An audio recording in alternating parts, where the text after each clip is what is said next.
और वृंदावन में हम कथा कर रहे थे राम जी सत्संग भवन में, पास में ही महाराज श्री जी का सत्संग था। तो हमको पता नहीं था कि महाराज आए हुए हैं। हम प्रातः 5 बजे घूमने निकले, प्रातः भ्रमण। तो मैंने देखा कि 4-5 लोग बड़ी तेज भागते हुए जा रहे हैं। हमने भाई क्या हो गया, ये सवेरे सवेरे कैसे भाग रहे हैं आप लोग? बोले साहब सत्संग प्रारंभ होने वाला है, केवल 1 मिनट बचा है। और इतने में शंख बजा। बोले शंख बजते बजते जो भीतर हो गया सो हो गया, उसके बाद गेट बंद, फिर नहीं किसी को प्रवेश मिलता, इसलिए भाग के जा रहे हैं। तो ऐसा यदि सत्संग होता कि अब जो भीतर गए वो बाहर नहीं निकल सकते, जो बाहर रह गए वो भीतर नहीं घुस सकते, तो फिर विराजमान नहीं कहा जाएगा, अवरुद्ध कहा जाएगा। कोई बुलावे भैया जल्दी आओ, एक जरूरी बात करनी थी। बोले साहब क्या करें, सत्संग में फंस गए। अब तो 1 घंटे बाद सत्संग पूरा होगा, तभी हमारा बाहर निकलना होगा। आप विराजमान नहीं, अवरुद्ध हैं, सत्संग में कैद हैं। अरे जेलर साहब यदि कैदियों के बीच जेल खाने में बैठे हों तो उनको विराजमान कहा जाएगा।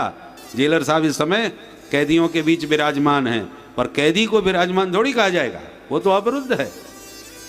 अवरुद्ध माने कैद। तो शब्दों पर ध्यान दें। सुखदेव जी कहते, श्री व्यास जी कहते हैं कि भागवत का श्रवण करने वाले श्रोता के हृदय में गोविंद आकर के अवरुद्ध हो जाते हैं। इसका मतलब क्या हुआ? गोविंद चाहते हुए भी उस भक्त के हृदय से फिर निकल के भाग नहीं सकते। सद्यो हृदय अवरुद्धते कृत भी शुश्रूष भी तत्क्षणा। शुश्रूष भी माने श्रोतुम इक्षत भी, सुनने की अभिलाषा उत्पन्न होते ही तत्क्षणात ईश्वर हृदय अवरुद्धते। उसी क्षण उस श्रोता के हृदय में हरि अवरुद्ध हो जाते हैं। ये टेढ़ी टांग वाले जल्दी किसी के हृदय में आते तो नहीं, और आ गए तो टेढ़े हैं इसलिए निकलने वाले भी नहीं। बोलो राधे राधे राधे राधे। एक ब्रज का प्रसंग सुना दें। एक बार नारद जी घूमते वृंदावन पहुंचे, तो वृंदावन में यमुना के तट पर एक ब्रज गोपी ध्यान मग्न पद्मासन में बैठी थी, एकदम समाधि लगाए। तो नारद जी को बड़ा कौतुक लगा कि जिस कृष्ण का ध्यान बड़े बड़े योगींद्र मुनींद्र करते हैं, वो कृष्ण का नहीं आ तो इन गोपियों के आगे पीछे भागते डोलते हैं। ताहे अहीरी की छोहरियां छचियां बर छांच पे नाच नचावे। तो जिसका ध्यान लगाया जाता है उसको तो ये छांच पर नचाती हैं, और फिर उस कृष्ण को छोड़ के ये किसका ध्यान लगाने बैठी है। तो बड़ा आश्चर्य हुआ, और नारद जी उस गोपी के सामने आके खड़े हो गए। थोड़ी देर में ब्रज गोपी के नेत्र खोले, नारद जी को देखा तो तुरंत खड़े होकर दंडवत प्रणाम किया। मैं नारद जी बोले, देवी जी क्या मैं जान सकता हूं आप किसका ध्यान कर रही थी? बोली भाली गोपी बोली, अरे बाबा मैं का जानू ध्यान व्यान का होए, मैं तो आफत की मारी हूं, अपनी समस्या को समाधान ढूंढने की कोशिश कर रही हूं, मैं काऊ को ध्यान ना कर रही। अरे देवी तो ऐसी क्या क्या समस्या है तुम्हारी, हमें बताओ। बोले महाराज समस्या बहुत तगड़ी है, आपका जो समाधान बता सको तो मैं सुनाऊं। नारद जी बोले, ऐसी कोई समस्या नहीं जिसका समाधान नारद जी के पास ना हो, तुम बताओ समस्या क्या है। बोले तो बैठो बाबा। अब गोपी ने अपनी समस्या सुनाई। बोले बाबा सबसे बड़ी समस्या ये है कि ये टेढ़ी टांग वालों जो नंद को छोड़ा है, ये मेरे चित्त में ऐसो चुभ के बैठ गया हो कि यहाँ के चक्कर में घर को कछु काम ना हो गए मुँह पे। अब आज की सुन लो महाराज, आज मैं सवेरे सवेरे जगी तो मेरी सास बोली, बहू जा जल्दी से गैया धोला। मैंने दोहनी उठाई और गैया धोबे कुआई।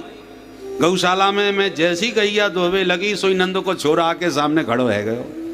मुस्कुरा के बोलो, अरे भाभी सब रोज दूध दोह लेगी, मैं भी सवेरे को भूखो डोल रहा हूँ, ने एक मुगिया पे बादे ताजो ताजो दूध। मैं बोली लाला तू भूखो है, चल मुँह खोल करके बैठ जा मेरे सामने। तो मैंने बापू अपने बगल में बैठा लियो और बा ने मुँह फाड़ दियो। सो मैंने बर्तन की जगह सबरो दूध बाके मुँह में दो दियो। मैं दोती गई, वो गटागट पी तो गयो। मैंने कही कोई बात ना है, नंद को लाला है, अपनो ही है, पिवाए दो। अब वो पी तो गयो, मैं दोती गई। इतने में मेरी सास आएगी, हे बहू तेने सत्यानाश कर दियो सबरे दूध को। मैं एकदम घबराएगी, क्या बात हैगी भाई। मेरी सास ने तमाम सुनानी चालू करी, भांग पी के डोले के तेरी मती मारी गई है, बर्तन सामने धर राखो है, बगल में दूध दो रही है। मैंने ध्यान से जब देखो बगल में तो सबरो दूध धरती में पड़ो भयो है, वहां कोई नंद को छोरा ना है। अब मैं बड़े चक्कर में पड़ गई, हे भगवान मैंने तो नंद के लाला को दूध पिवायो, धरती में कैसे गिर गयो।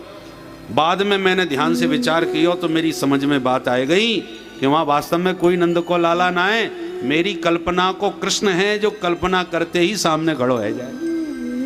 क्योंकि निरंतर वाक्य बारे में सोचते सोचते चिंतन करते करते वो चित्त में ऐसो चिपक गयो कि कल्पना मात्र से ध्यान करते ही मेरे सामने आके खड़ो है जाए और मुझको जीवंत ऐसो लगे जैसे सचमुच बैठो है।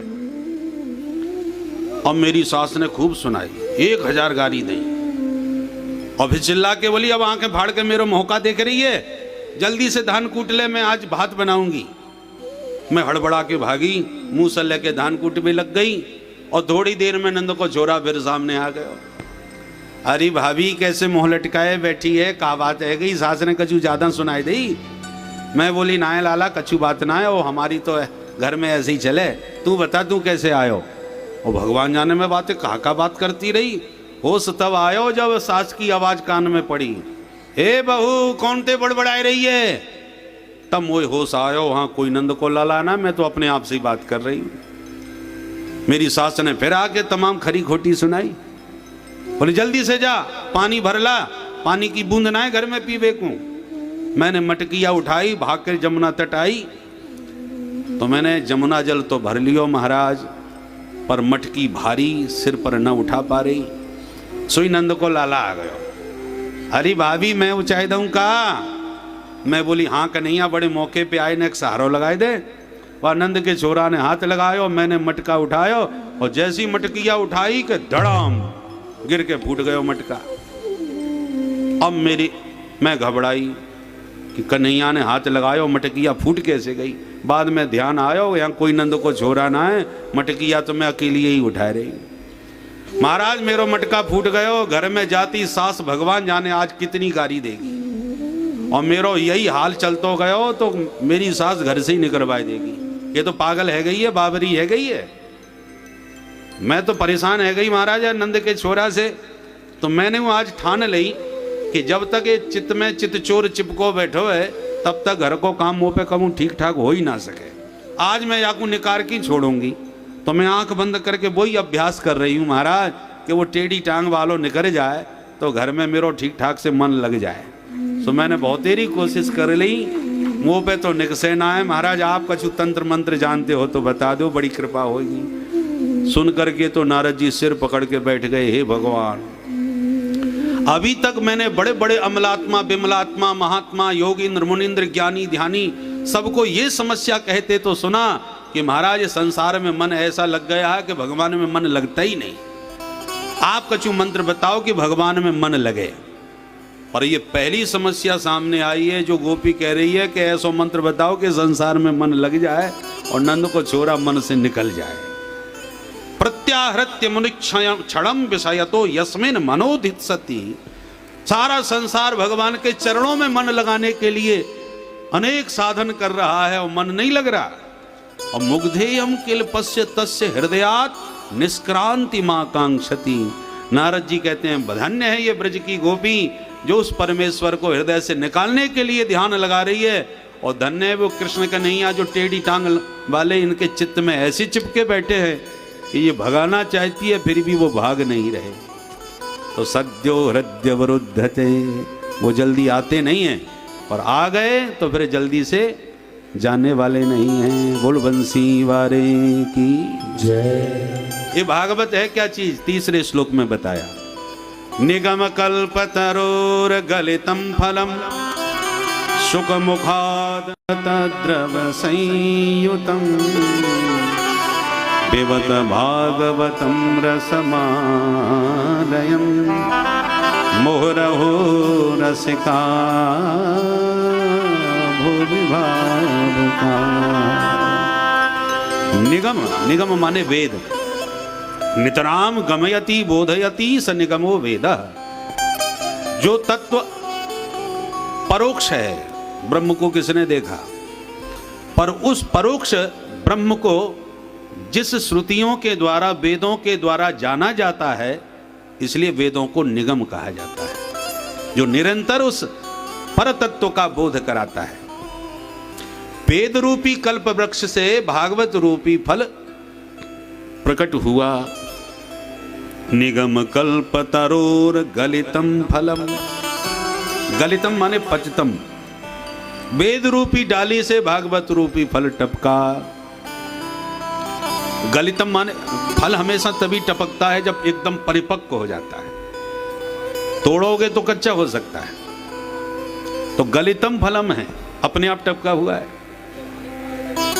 किसी ने प्रश्न किया, भागवत यदि वेद रूपी वृक्ष का पका फल है तो जब टपक के नीचे गिरा तो फूट भी गया होगा, खंडित फल है। इस पर श्रीधर स्वामी पाद एक संत हुए हैं आचार्य, उन्होंने भागवत की सर्वोपरि टीका कही जाती है श्रीधर जी की, वो टिप्पणी करते हैं, बोले नहीं ये फूटा हुआ फल नहीं है। प्रश्न उठा, क्यों नहीं फूटा?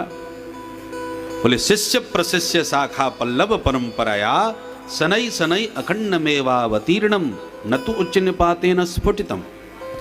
श्रीधर स्वामी पाद कहते हैं ये डायरेक्ट एकदम धरती पर नहीं गिरा, डाली प्रति डाली के द्वारा धीरे धीरे धरती पर आया है। जैसे नारायण रूपी डाली से टपका तो ब्रह्मा की डाली पर अटका।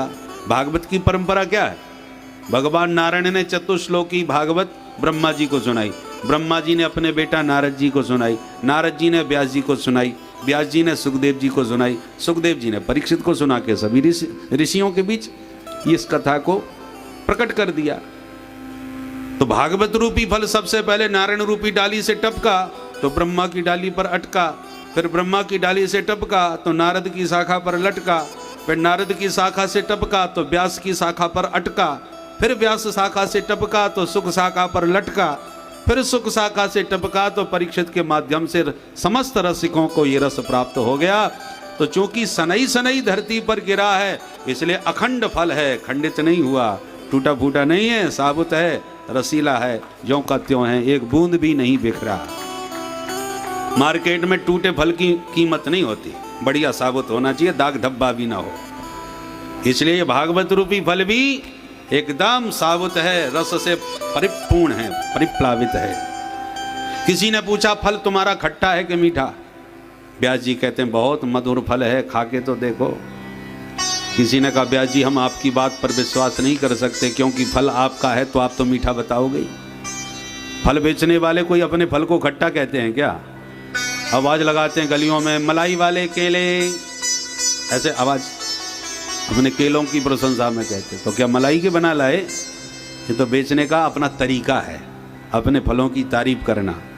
एक सज्जन बेच रहे थे खरबूजे शक्कर से मीठे, खरबूजे शक्कर से मीठे, तो एक सज्जन प्रभावित हो गए, खरीद करके खाया तो एकदम फीका। तो नाराज होने लगे, क्यों रे झूठ बोलता है, इनमें तो बिल्कुल मिठास नहीं। बेचने वाले ने कहा तो मैं कह तो रहा हूं खरबूजे शक्कर से मीठे, अरे शक्कर भुरक के खाओ तब मीठे लगेंगे। चिल्ला चिल्ला के बोल रहा हूं खरबूजे शक्कर से मीठे, शक्कर से शक्कर डालो तब मीठे लगेंगे। तो ये बेचने का तरीका है, अपने फल को कोई कैसे भी ठिकाने लगा बेचे, कैसे भी बिके। तो व्यास जी आपका भागवत रूपी फल है तो आप उसे खट्टा थोड़ी कहोगे, हमें सबूत चाहिए कि आपका फल मीठा है, इसका क्या प्रमाण है? व्यास जी बोले तो प्रमाण है मेरे पास। क्या? बोले तोता जिस फल में मुंह मार दे तो आंख मूछ के समझ लो कि मीठा है। खट्टे फल में तोता मुंह मारता ही नहीं, क्योंकि फलों का बड़ा पारखी होता है तोता। हमने तो बचपन में बगीचा में खूब देखा, बगीचा से फल तोड़ करके तोते लाते हैं और फिर खाते हैं और फिर पटक देते हैं। तो तोते के जूठे फल जब नीचे गिरते हैं तो बड़ा मधुर स्वादिष्ट होता है। तो व्यास जी कहते हैं मेरे भागवत रूपी फल में भी तोते ने मुंह मारा। किस तोते ने? शुक मुखादमृत द्रव संयुतम। मेरे परम प्रिय पुत्र सुखदेव, सुखदेव मुनि हैं और सुख नाम तोते का भी है। सुख मुख विगलित फल है। इस सुखदेव जी जैसे परमहंस के मुख से उच्छिष्ट फल हो गया है, उनका मुंह लग गया है इस फल में, इसलिए आंख मूछ के समझ लो ये परम मधुर है, मीठा ही मीठा है। इसमें मिठास काय की है? बोले मधुराधिपते रखिलम मधुरम। माधव बड़े मधुर हैं। वल्लभाचार्य जी कहते हैं अधरम मधुरम बदनम मधुरम, सब कुछ मीठा ही मीठा है।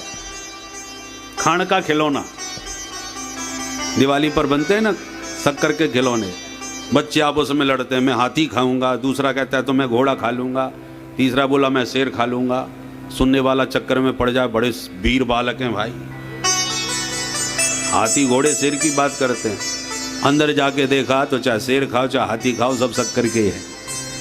चाहे कुछ भी खाओ, मधुरता वही है, खाण तो वही है। उसी प्रकार अखिलम मधुरम, ये भागवत मधुराधिपति श्री कृष्ण के मधुर चरित्रों से परिप्लावित है, इसलिए सब मीठा ही मीठा है, इसमें खट्टापन कुछ नहीं। अमृत द्रव संयुतम, उसी रस से भरा हुआ है। पिबत भागवतम रसमालयम। व्यास जी कहते हैं हे रसिक जनो भावुक जनो आओ, इस रस का बारंबार पान करो। मुहु, मुहु माने बारंबार। बार बार की क्यों कह रहे हैं? देखो आपने कोई पेय पदार्थ बनाया, लस्सी बनाई और मात्रा कम है तो हिसाब से बांटते हैं ताकि सबको बराबर मिल जाए। और जब चकाचक बन जाता है तो जबरदस्ती पकड़ पकड़ के पिलाया जाता है, भाई एक और पीना पड़ेगा, एक गिलास और लेना पड़ेगा, क्योंकि कमी पड़ने वाली नहीं है। तो व्यास जी कहते हैं ये अथाह रस का भंडार है, समाप्त होने वाला नहीं है। हरि अनंत, हरि कथा अनंता, अनंत रस भरा है, इसलिए मुहु मुहु, बार बार पियो, बार बार पियो। जितनी बार पियोगे उतना ही स्वाद बढ़ेगा, आनंद बढ़ेगा। पहली बार कथा सुनो, कुछ पल्ले पड़ती है, कुछ सिर के ऊपर उड़ जाती है। दूसरी बार सुनोगे तो ज़्यादा समझ में आएगी, और जितनी बार सुनते जाओगे उतना ही प्रवेश होता जाएगा। और धीरे धीरे जब खूब सत्संगी हो जाते हैं ना, तो वक्ता से पहले ही बता देते हैं ये बोलने वाले हैं, क्योंकि अब रस में भली भांत पूर्ण प्रवेश हो गया है ना। इसलिए व्यास जी कहते हैं मुहु मुहु, बार बार पियो। रस में इतनी बार पियो कि ये तुम्हारा व्यसन बन जाए। मैंने कहा था ना कल, जिसने कभी तमाकू ना खाई हो, पहली बार खावे तो चक्कर खा के गिर जावे। तो फिर ये मुंह कैसे लगती है? पहले कोई एक थोड़ा सा तिनका पकड़ाता है, एक बार लेके तो देखो, दाढ़ में दर्द हो रहा है, धर लो, सब ठीक हो जाएगा। तो धर लिया। दूसरी बार थोड़ा सा 2 दाने दिए, फिर 3 दिए, ऐसे धीरे धीरे मात्रा बढ़ाना चालू कर देते हैं। और धीरे धीरे फिर एक दिन वो आता है कि सारी पुड़िया एक बार में, जय सिया राम। तो धीरे धीरे ही तो रस लगता है ना, एकदम थोड़ी लगता है, एकदम तो गड़बड़ हो जाता है। तो व्यास जी कहते हैं ऐसी धीरे धीरे सुनो, थोड़ा थोड़ा समय निकालो। किसी ने कथा कराई, चलो एक दिन आज रविवार है, छुट्टी है, चलो हो जाते हैं, सुने आते हैं। तो कम से कम छुट्टी का दिन एक दिन पूरा अच्छी तरह बैठ के सुनो। एक दिन सुनोगे, थोड़ा सा रस में प्रवेश होगा, कुछ मन लगेगा, कुछ निद्रा आएगी, चलो कोई बात नहीं, आने दो। दोबारा जब आओगे तो फिर कभी 7 दिन का पूरा समय निकाल करके सुनो। पूरी कथा सुनोगे तो और ज़्यादा 7 दिन में प्रवेश हो जाएगा। ऐसी बार बार जितनी बार आप पियोगे इस अमृत को, उतना ही सांगो पांग इसमें आपका प्रवेश हो जाएगा। और धीरे धीरे ये आपका व्यसन बन जाएगा। व्यसन बन जाएगा कैसे पता चलेगा? अभी तो आप निमंत्रण पर आए, रिश्तेदारी निभाने आए। व्यसन तब माना जाएगा कि किसी की भी कथा हो रही हो, कोई भी करा रहा हो, कथा का नाम सुनते ही आप तुरंत भाग करके पहुंच गए, भाई कथा हो रही है, हम तो सुने बिना नहीं रह चूकने वाले। वहां पर व्यवहार नहीं होता। धावंती रसलम पटाह, जब फूल में सुगंध आती है, पराग भरने लगता है, तो भौरे को चिट्ठी नहीं भेजनी पड़ती कि आ जाओ। भौरा उसकी मादक गंध पा करके अपने आप मड़राता हुआ उमड़ घुमड़ करके आने लगते हैं। ऐसे ही भागवत के जब रसिक आप बन जाएंगे तो चिट्ठी पत्री के चक्कर में नहीं पड़ोगे, कथा नाम सुनते ही आप दौड़ पड़ोगे सत्संग के लिए। इसलिए हे रसिको आओ, इस रस का निरंतर पान करो। बोल बंसी वारे की जय। नैमिषारण्य की पुण्य भूमि में सूत जी सौनकादि 88,000 ऋषियों को ये अमृत पान करा रहे हैं। 6 प्रश्न पूछे हैं सौनक जी ने भागवत में, और इन्हीं 6 प्रश्नों का उत्तर संपूर्ण भागवत में विस्तार से दिया गया है। 6 प्रश्न कौन कौन से हैं, ध्यान से सुने, सावधान। पुंसामेकांततः श्रेयः तन्नः संसितुमर्हति। पहला प्रश्न, घोर कलयुग आ चुका है महाराज, लोगों की बुद्धि भी मंद है और भाग्य भी मंद है। ऐसे कलयुग के कलुषित प्राणियों का, अल्पज्ञ जीवों का कैसे कल्याण होगा? जीवों के कल्याण का मार्ग बताइए, पहला प्रश्न। दूसरा प्रश्न, हमारे धर्मशास्त्र बहुत हैं, किसी भी धर्म में आप चर्चा करो तो एक धर्म ग्रंथ आपको सुनने में आएगा, किसी का बाइबल है, किसी का कुरान है, परंतु हम सनातन धर्मी हिंदुओं से कोई पूछे तुम्हारा धर्म ग्रंथ कौन सा है तो गिनाना मुश्किल पड़ जाएगा। 4 तो वेद हैं, 18 पुराण हैं, 6 शास्त्र हैं, और फिर महाभारत, रामायण, वाल्मीकि रामायण आदि ये इतिहास के प्रसंग हैं। कितने ग्रंथ हैं, कोई ठिकाना है? 108 उपनिषदें हैं, नाम भी हम लोग ठीक से नहीं जानते होंगे, तो जिनका नाम तक हम ठीक से नहीं जानते उन्हें पढ़ेंगे क्या? इसलिए सौनक जी ने दूसरा प्रश्न किया कि हमारे जितने धर्मशास्त्र हैं इन सब का सार हमें सुना दीजिए, ताकि मूल बात का बोध हो जाए। तीसरा प्रश्न, जब भगवान सर्वशक्तिमान है, सब कुछ कर सकते हैं, भ्रकुटी विलास सृष्टि लय होई, टेढ़ी भ्रकुटी कर लें तो महाप्रलय हो जाए और संकल्प करते ही संसार बन के तैयार हो जाए, ऐसी सामर्थ्य यदि ईश्वर की है तो राक्षसों का विनाश करने के लिए बार बार अवतार लेके क्यों आते हैं? राम जी बन के रावण से इतना लड़ाई झगड़ा करने की क्या जरूरत थी? संकल्प करते सबरे राक्षस मर जाते, तो ये परेशान क्यों हो गए? अवतार क्यों लेते हैं? चौथा प्रश्न यह है कि अवतार लिए तो भगवान के कितने अवतार भारत में हुए? क्योंकि आजकल आए दिन नए नए भगवान पैदा हो रहे हैं। बोलो राधे राधे। इसलिए सौनक जी ने प्रश्न कर दिया, विधिवत शास्त्र सम्मत प्रभु के कितने अवतार हुए, उन अवतारों का भी प्रसंग सुनाइए। 5वां प्रश्न यह है कि मनुष्य जीवन का परम लक्ष्य क्या है, जीवन का उद्देश्य क्या है? हम जी रहे हैं तो जीने के लिए जीविका भी जरूरत है। कोई नौकरी करता है, कोई व्यापार करता है, जीविका के लिए करता है, पर जीविका जीवन के लिए है या जीवन जीविका के लिए है? जीविका सिर्फ जीवन धारण करने के लिए, ताकि जिंदगी चैन से आवश्यकताओं की पूर्ति हो जाए, हमें किसी के सामने हाथ न पसारना पड़े, इसलिए जीविका की जरूरत है। पर आज सच्चाई यह है कि जीविका जीवन के लिए नहीं, बल्कि हमने जीवन जीविका में समर्पित कर दिया है। सारा जीवन केवल पेट भरने के लिए और जीविका जुटाने के लिए हम लगे रहते हैं, जीवन के लक्ष्य को जानते ही नहीं कि हमारे जीवन का वास्तविक लक्ष्य क्या है, उद्देश्य क्या है। हम सभी जीव यात्री हैं, जन्म लेने के बाद यात्रा प्रारंभ कर रही और जीवन भर की कितनी यात्रा करेंगे, पर इस यात्रा का लक्ष्य क्या है, जा कहाँ रहे हैं, ये हमको नहीं मालूम।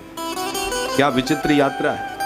आप रेलवे स्टेशन पर जाकर के टिकट मांगे, भैया जी जरा एक टिकट देना, और जब उसने पूछा कहाँ का, तो आप बोले कहीं का भी दे दो, हम तो यात्रा के लिए निकल पड़े हैं। अब जरा सोचिए वो व्यक्ति आपके बारे में क्या सोचेगा, क्या मूर्ख आदमी है। यात्रा करने के लिए ये आया है, टिकट मांग रहा है और पता नहीं कि किधर किधर जाना है। निश्चय तो आपको करना पड़ेगा कि हम किधर जाएंगे, बद्रीनाथ जा रहे हैं कि बंबई जा रहे हैं। जब आप अपने गंतव्य को निश्चित करोगे तब लोग बताएंगे कि कौन सी ट्रेन जाएगी, कहां से जाएगी, कैसे जाएगी। मार्गदर्शन आपका कब होगा, जब मार्ग के लक्ष्य का पता चले। तो हमारे जीवन का परम लक्ष्य क्या है वो बताएं। अंतिम 6वां प्रश्न है, धर्म कम शरणं गतः, ये धर्म किसकी शरण में जाता है? 6 प्रश्न है। किम श्रेयः शास्त्र सारः स्वावतार प्रयोजनम, किम कर्म केवताराश्च धर्मः कम शरणं गतः। ये 6 प्रश्न पूछे हैं। इन 6 प्रश्नों को सुनकर के सूत जी बड़े आह्लादित हो गए, प्रसन्न हो गए। महात्माओं, तुमने लोक मंगल के लिए बहुत सुंदर सुंदर प्रश्न किए हैं, हम तुम्हें इन प्रश्नों का जवाब देंगे, पहले गुरु जी का ध्यान कर लें। तब सूत जी महाराज अपने गुरु जी का ध्यान करने लगे। 2 श्लोकों में सूत जी ने सुखदेव जी की वंदना की। सुखदेव जी कैसे हैं? यम प्रव्रजन्तमनुपेतमपेत कृत्यम द्वैपायनो विरह कातर आजुहाव पुत्रेति तन्मयतया तरवोभिनेदुस्तं सर्वभूत हृदयं मुनिमानतोऽस्मि। यस्वानुभावमखिल श्रुतिसारमेकम् अध्यात्मदीपमतिथितीनिशितान्तमोन्धम् संसारिणां करुणयाः पुराणगुह्यं तं व्याससूनमुपयामि गुरुं मुनिम्।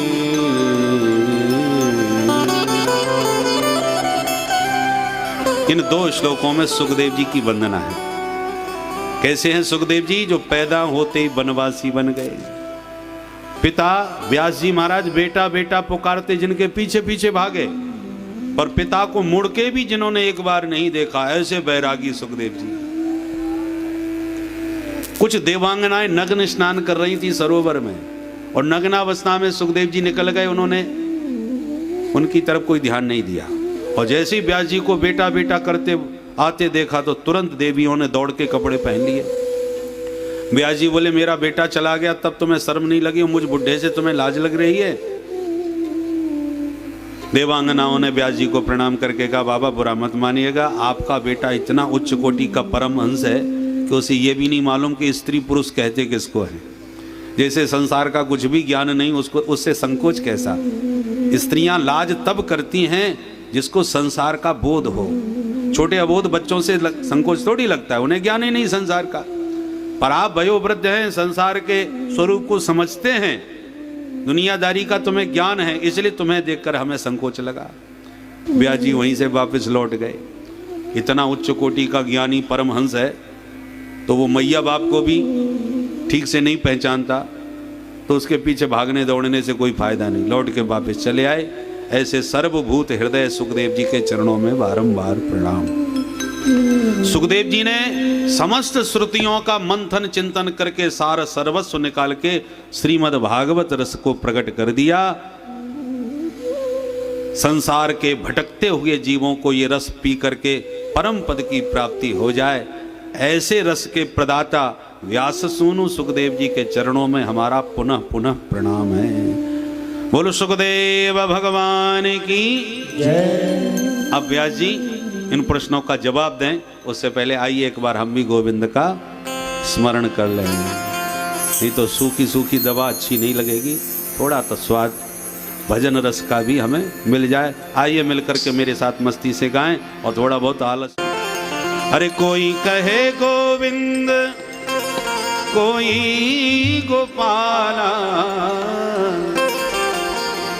कोई कहे गोविंद, कोई गोपाला, और मैं तो कहूँ सावरिया बांसुरिया बाला, मैं तो कहूँ सावरिया बांसुरिया बाला, मैं तो कहूँ सावरिया बांसुरिया बाला, अरे मैं तो कहूँ सावरिया बांसुरिया बाला। गोविंदा गोविंदा गोपाला।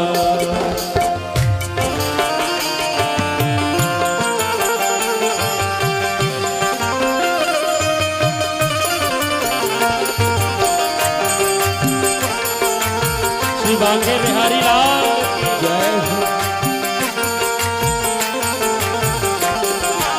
राधा ने श्याम कहा, मीरा ने गिरधर, राधा ने श्याम कहा, मीरा ने गिरधर, हरे कृष्णा ने कृष्ण कहा, खूब जाने नटवर, कृष्ण कहा खूब जाने नटवर। अरे ग्वालों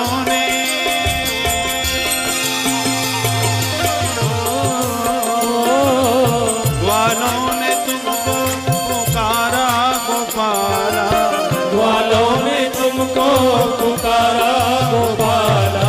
मैं तो कहूँ जय हो, मैं तो कहूँ सावरिया बांसुरिया वाला, मैं तो कहूँ सांवरिया बांसुरिया वाला। कोई कहे गोविंद कोई गोपाला, कोई कहे गोविंद कोई गोपाला। मैं तो कहूँ सावरिया बांसुरिया वाला, मैं तो कहूँ सांवरिया बांसुरिया वाला। गोविंदा गोपाला। गोविंदा गोपाला। राधे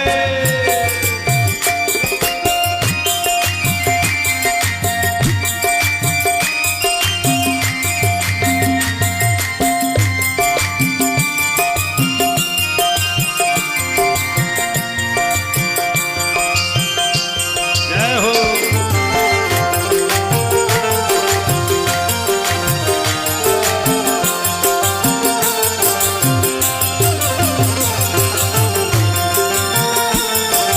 जय जय श्री राधे।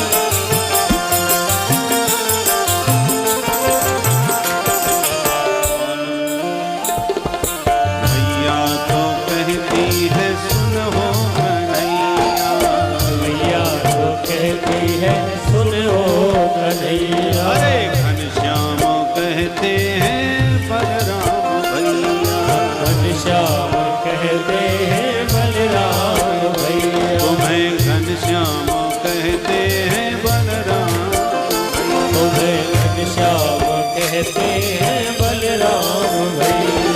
अरे सूरा की आंखों के तुम हो उजाला, सूरा की आंखों के तुम हो उजाला।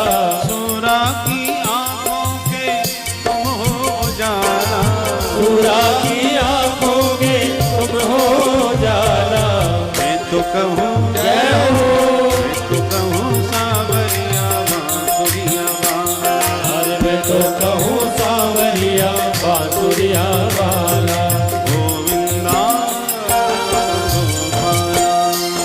ओ गोविंदा गोपाला। श्री राधे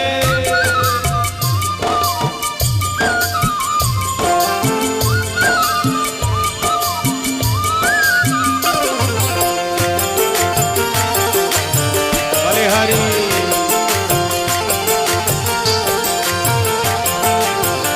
भीष्म जी के बनवारी अर्जुन के मोहन, भीष्म जी के बनवारी अर्जुन के मोहन। अरे भीष्म जी के बनवारी अर्जुन के मोहन, भीष्म जी के बनवारी अर्जुन के मोहन।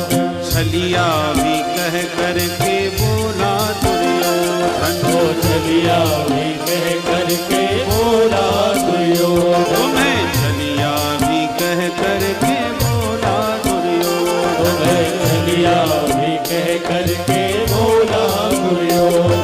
अरे कंसा तो कहता है जल करके काला, कंसा तो कहता है जल करके काला। कंसा तो कहता है जल करके काला, कंसा तो कहता है जल करके काला। मैं तो कहूँ जय हो, मैं तो कहूँ सावरिया बांसुरिया वाला, अरे मैं तो कहूँ सांवरिया बांसुरिया वाला। अरे मैं तो कहूँ सावरिया बांसुरिया, अरे मैं तो कहूँ सांवरिया बांसुरिया वाला। गोविंदा गोपाला। ओ गोविंदा गोपाला। हरि बोल।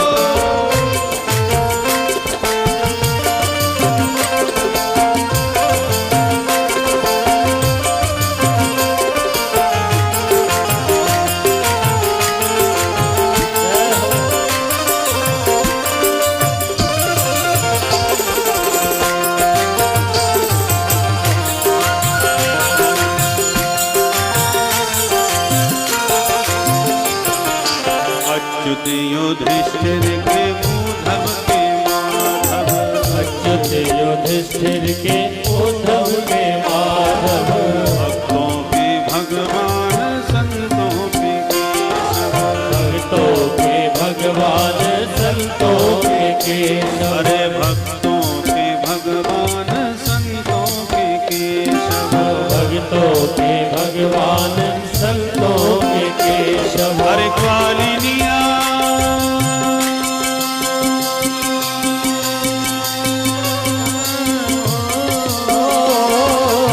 ग्वालिनिया तुमको पुकारे नंदलाला। ग्वालिनिया तुमको पुकारे नंदलाला ग्वालिनिया तुमको पुकारे नंदलाला। ग्वालिनिया तुमको पुकारे नंदलाला मैं तो कहूँ जय हो मैं तो कहूँ सावरिया बांसुरिया वाला। मैं तो कहूँ सावरिया बांसुरिया वाला कोई कहे गोविंद कोई गोपाला। कोई कहे गोविंद कोई गोपाला मैं तो कहूँ सावरिया बांसुरिया वाला। तो कहूँ सावरिया बांसुरिया वाला अरे मैं तो कहूँ सावरिया बांसुरिया वाला।